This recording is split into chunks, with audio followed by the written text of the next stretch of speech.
সেজদায় বান্দা আল্লাহর সবচেয়ে কাছাকাছি থাকে। এই সময়ে বেশি বেশি দোয়া করতে রাসূল সাল্লাল্লাহু আলাইহি ওয়াসাল্লাম তাগিদ দিয়েছেন। দোয়া করলে ডাইরেক্ট কবুল হবে ইনশাআল্লাহ। পিতা মাতার খেদমত করে দোয়া করেন, দোয়া কবুল হবে ইনশাআল্লাহ। এখন তো পিতা মাতার খেদমত মানুষ করতে চায় না। এটা সেই যুগ যে যুগে পিতা মাতার সাথে দাস দাসীর মতো আচরণ করা হয়। সন্তানরা ভুলে গেছো তোমরা যে তোমরাও একদিন পিতামাতা হবা। আমরাও কিন্তু একদিন পিতামাতা হব। যারা বিয়ে শাদী করেছে, সন্তান সন্ততি হয়েছে, তারা জানে এই যে প্রসব বেদনার একটা সেকেন্ড, এক মিনিট প্রসব যে বেদনা মায়ের হয়, এর ঋণ আমরা সারা জীবনে শোধ করতে পারবো না। পারবেন?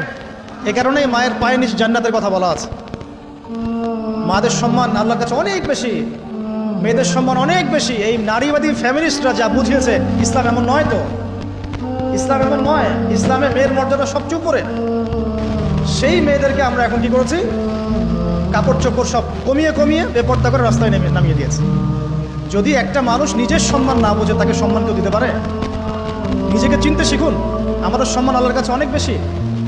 এটা বলছিলাম প্রিয় ভাইরা, মায়ের পায়ের নিচে আল্লাহ পাক সন্তানের বেহেশতের কথা বলেছে। মা বোনদেরকে 4টা কাজ করতে বলবো, অনলি 4টা কাজ।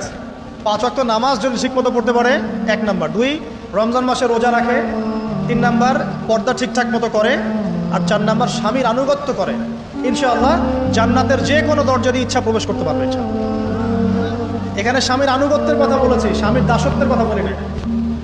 আনুগত্য দাসত্ব এক জিনিস না। আনুগত্য মানে কি? আনুগত্য মানে আপনি স্বামীর যে কোনো ভালো কাজে আপনি তাকে সায় দিবেন। আনুগত্য। নামাজ পড়তে বলেছে, নামাজ পড়তে হবে। পর্দা করতে বলেছে, আপনি পর্দা করবেন। বেপর্দায় যাবেন, আপনি যাবেন না। এটা আনুগত্য। দাসত্ব কি? দাসত্ব হচ্ছে যে সে ভালো মন্দ যাই বলুক আপনি শুনছেন, এটা দাসত্ব। এটা করবেন না। মা বোনরা 4টা কাজ বাসায় গিয়ে আবার শুনিয়ে দিবেন। নবীজি বলেছেন 4টা কাজ কোনো মেয়ে করলে জান্নাতের যে কোনো দরজা দিয়ে ইচ্ছা প্রবেশ করতে পারবে। 1 নাম্বার, 5 ওয়াক্ত সালাত। 2 নাম্বার, রমজান মাসের সাওম রোজা। 3 নাম্বার, পর্দা ঠিকঠাক মতো করবে, লজ্জাস্থানের হেফাজত। এবং 4 নাম্বার, স্বামীর আনুগত্য করা। মায়ের খেদমত করে দোয়া করেন, দোয়া কবুল হবে ইনশাআল্লাহ। বাবার খেদমত করে দোয়া করেন, দোয়া কবুল হবে ইনশাআল্লাহ। কোরআন তেলাওয়াত করে দোয়া করেন, দোয়া কবুল হবে ইনশাআল্লাহ। মনে করেন শেষ রাতে উঠেছেন, মানে শেষ রাত বলতে বোঝাচ্ছি এই ধরেন যে 2টার পর থেকে, এখন 2টা 2:30টার পর থেকে নিয়ে ফজর পর্যন্ত শেষ রাতে উঠেছেন। এই সময় আপনি যা দোয়া করবেন ইনশাআল্লাহ কবুল হবে। হ্যাঁ, বলতে বাধ্য হচ্ছি, এখনকার তরুণ সমাজ ওই 2টা 2:30টার দিকে ওই যে কার কার খেলা থাকে, ওই খেলাগুলো দেখার জন্য ওঠে, তাহাজ্জুদ পড়ার জন্য উঠতে পারে না।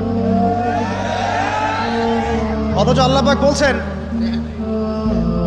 পাক বলছেন কি, যে শেষ রাতে আল্লাহ পাক প্রথম আসমানে নেমে আসেন এবং আহ্বান করেন, কে আছো আমার কাছে কিছু চাইবে আমি দিব, কে আছো আমার কাছে রিজিক চাইবে দিব, কে আছো আমাকে ডাকবে আমি তোমার ডাকে সাড়া দিব, কে আছো আমার কাছে ক্ষমা চাইবে আমি তোকে ক্ষমা করে দিই। প্রিয় যুবক ভাইরা, আল্লাহকে মূল্যায়ন করতে শিখুন। এই সময়গুলোতে দোয়া করলে ইনশাআল্লাহ তাআলা আপনার দোয়া কবুল হবে ইনশাআল্লাহ। সবচেয়ে ইম্পর্টেন্ট হচ্ছে